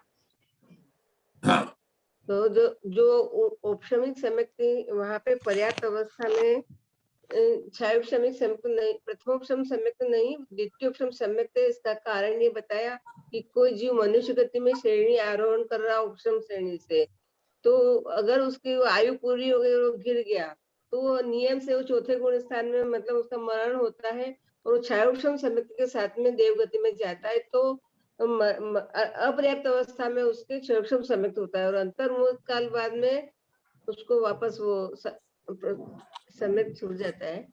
थोड़ा सा बोलने में स्पष्टीकरण नहीं हो रहा है। हमें क्षयोपशम नहीं, द्वितीयोपशम क्षयोपशम या क्षयिक जो भी होगा वो कर लेगा। अभी 1 मिनट समझा लेने दीजिए, नहीं तो अगर आप इससे बीच में बोलेंगे तो नहीं समझ में आएगा। हम बात कर रहे हैं ना। हाँ जी, आप जरा रुकिए 1 मिनट के लिए। आशा बहन, जो उपशम श्रेणी में जो जीव है ना, उपशम श्रेणी चढ़ने वाला या तो शायिक सम्यक दृष्टि है या द्वितीयोपशम सम्यक दृष्टि है। द्वितीयोपशम, हाँ, शायुपशमिक सदस्य को भी श्रेणी नहीं चढ़ सकता है। जो वेदक सम्यक दृष्टि को शायुपशमिक को भी नहीं चढ़ सकता है। शपक श्रेणी में तो मरण ही नहीं होता। तो बात चल रही उपशम श्रेणी की है। उपशम श्रेणी में अपूर्वकरण के पहले भाग को पहले छोड़कर बाकी चढ़ते या उतरते समय कभी भी किसी भी मुनिराज की अगर आयु, मुनिराज ही है उपशम श्रेणी वाले, किसी भी मुनिराज की अगर वो आयु पूर्ण हो जाए तो वे उनका वहां पर मरण होगा और चौथे गुण स्थान में आ जाएंगे। लेकिन अभी है ना, उपशम श्रेणी चढ़ रहे थे, उतरे नहीं है, और उन्होंने जो अंतर किया था उसमें द्वितीयोपशम सम्यक का अंतर बहुत बड़ा है। तो अभी द्वितीयोपशम सम्यक चल रहा, तो वो जब जाएंगे तो अभी उनके देवगति में चले गए, पर्याप्त अवस्था में उनके द्वितीयोपशम सम्यक तक पाया जाता है। इस अपेक्षा से पाया जाता है। क्यों? कि प्रथमोपशम सम्यक में तो किसी का मरण होता ही नहीं है, तो मरण उस अपेक्षा तो नहीं पाया जाएगा। अब द्वितीयोपशम सम्यक है, लेकिन ये जीव भी पर्याप्त होने से पहले वेदक सम्यक दृष्टि हो जाएगा। तो ये तो बात हुई अपनी अपर्याप्त अवस्था की अपेक्षा से, अपर्याप्त अवस्था। अब हम बात करें पर्याप्त अवस्था की अपेक्षा से देवताओं में तीनों सम्यक दर्शन पाए जाते हैं। तो प्रथमोपशम सम्यक कैसे पाया जाता है? कि वहां जाकर किसी मिथ्या दृष्टि ने उत्पन्न किया तो उसके प्रथमोपशम सम्यक होगा, फिर वो जाके शायुपशमी हो जाएगा तो हो जाएगा। उसके बाद में वो शायिक सम्यक दृष्टि है ना, वो वहां किसी ने उत्पन्न नहीं किया, कोई देवता नहीं हो सकता। कोई मनुष्य भाव में वाला जीव मनुष्य है, वो शायिक सम्यक दृष्टि आया है। कोई कृतकृत्य वेदक वाला भी आएगा तो वो भी वहां पर हो सकता है देवता के अंदर। लेकिन वहां पर जो शायिक सम्यक दृष्टि जीव है वे मनुष्य भाव से ही आए हैं, त्रिन से भी नहीं आए। वहां पर वो कहां से आए? मनुष्य भाव से ही आए हो। ठीक है ना? ये इतना आपको बताना। बताइए। हाँ, अच्छा प्रवीणा जी बताइए क्या बताया? एक प्रश्न है। हाँ, जो बोलिए। ये अपर्याप्त अवस्था में क्षयोपशम सम्यक वाला होगा, कृतकृत्य वेदक वाला होगा या क्षयोपशम वाला होगा? दोनों हो सकते हैं ना? हो ही सकते हैं, क्योंकि अभी आप वर्तमान में कोई मुनिराज है तो वो क्षयोपशम सम्यक के साथ भी तो मत जाएंगे ना, सूर्य स्वर्ग तक जाते ना। अभी वर्तमान में यहाँ पर किसी भी मुनिराज को, अरे कुंदकुंदाचार्य को भी यहाँ पर क्षयोपशम सम्यक था। आपको एडमिट करना पड़ेगा मुझे, क्योंकि आप बहुत डिस्टर्ब। तो हो सकता है उसमें कोई बात नहीं ना। वो बात सिर्फ नरक गति में आई थी जो अपन ने समझ लिया। पहले नरक में जब अपन ने बात की थी ना, यहाँ पर तो जा ही सकते हैं, मुनिराज जाएंगे क्षयोपशम सम्यक के साथ में जा सकते हैं ना, उसमें कोई बाधा नहीं है। ये टेबल में 142 टेबल में मी वर्ड आया सम्यक में। मी का क्या मतलब? मिथ्यात्व है। हाँ, मी कहाँ पर? नहीं, मिश्र होगा कोई। कहाँ पर आया? कौन सी लाइन में? 142 टेबल 142। हाँ, कौन से कॉलम में? सम्यक में। मिथ्यात्व ही है। मिथ्यात्व मी का मतलब मिथ्यात्व मिथ्यात्व आएगा ना। मिथ्या साधन औपचारिक शायद सम्यक मिथ्यात्व नहीं रहेगा, बाकी के सम्यक्त्व मार्गणा के 5 रहेंगे। और पर्याप्त अवस्था में 3 गुण स्थान लिए थे ना विमल भाई साहब पहले। तो पहले गुण स्थान के लिए मिथ्यात्व लिखा, दूसरे के लिए शासनान लिखा, तीसरे के लिए असंयत के लिए उन्होंने अ लिख दिया। इनका तरीका समय मिथ्यात्व नहीं रहेगा कि होता ही नहीं है, पर्याप्त अवस्था में होता ही नहीं है। नहीं रहता, इसके लिए 5 ही लिखे, सामान्य में 6 लिखे। चलो आज का समाप्त हो गया, कल अपन आगे के आलाप पढ़ेंगे, ठीक है। रुकते हैं अभी यहाँ पर, आगे अपन मिथ्या दृष्टि के आलाप जो है कल उसके अपन चर्चा करेंगे। टाइम भी हो गया, पता ही नहीं चला। इनवाणी स्तुति किसको बोली थी क्या कल? मेरे को याद नहीं। नमस्कार करती हूँ। बोलना है क्या मीनाक्षी जी? फिर बराबर खड़े होके बोलिए। नहीं मैं वो तो मेरे सामने आया, कोई और बोल रहा है नहीं तो मैं बोल देती हूँ। बोलिए। चलिए मैं बोलती हूँ। जी बोलिए।